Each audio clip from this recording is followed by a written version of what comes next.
Vous tous, avez-vous déjà vécu un moment où quelqu'un a agi de manière insensée et a failli aggraver les choses? Par exemple, lorsqu'un proche a été grossier ou arrogant et a causé un problème, ne serait-ce pas merveilleux si une personne calme et sage intervenait pour résoudre la crise? Cela pourrait sauver une famille ou un lieu de travail du chaos. Dans le premier livre de Samuel, chapitre 25 de la Bible, il y a une femme nommée Abigail qui était exactement ce genre de personne. Son mari, Nabal, était un homme grossier et égoïste.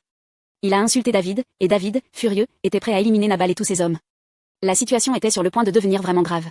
Mais Abigail est intervenue. Elle n'a pas paniqué ni hésité, elle a rassemblé de la nourriture, l'a chargée sur des ânes et est allée à la rencontre de David. Avec sagesse, humilité et courage, elle a apaisé la colère de David et empêché un conflit. Cette histoire est spéciale car elle pointe vers Jésus. Tout comme Abigail s'est placée entre Nabal et David, Jésus se tient entre nous et les conséquences du péché. Abigail était prête à porter une faute qu'elle n'avait pas commise, et Jésus a pris nos péchés sur lui.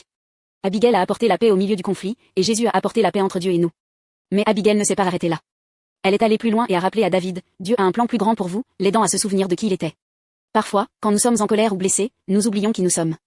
Nous voulons nous venger, prouver que nous avons raison ou résoudre les problèmes nous-mêmes. Mais, comme Abigail l'a rappelé à David, Jésus nous dit, fais confiance à Dieu. Laisse-lui tout cela. C'est cela, la sagesse.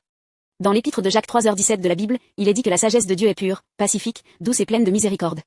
La sagesse ne consiste pas à gagner des disputes, mais à créer la paix. Abigail n'a pas réagi avec ses émotions, elle a agi avec sagesse. Et Jésus nous enseigne la même chose, ne rends pas le mal pour le mal, aime tes ennemis et prie pour ceux qui te font du mal. Pourquoi? Parce que Dieu voit tout. Alors, qu'est-ce que cette histoire signifie pour nous aujourd'hui? Elle signifie que nous pouvons être des personnes qui apportent la paix dans nos maisons, nos lieux de travail et nos communautés. Nous n'avons pas besoin de nous mêler de chaque dispute. Certaines choses sont mieux laissées à Dieu. Et nous pouvons vivre avec humilité, en servant les autres comme Jésus l'a fait. L'histoire d'Abigail nous montre ce qu'est la véritable force. Ce n'est pas prouver qui nous sommes, mais faire confiance à Dieu, choisir la sagesse et apporter la paix là où nous sommes. Aujourd'hui, quelqu'un a-t-il rejeté ma gentillesse ou m'a-t-il insulté, me mettant en colère? Ai-je envie de réagir avec mes émotions? Et si je choisissais la paix, comme Abigail? Si nous construisons humblement des ponts de paix, nous pourrions être émerveillés par l'avenir qui nous attend.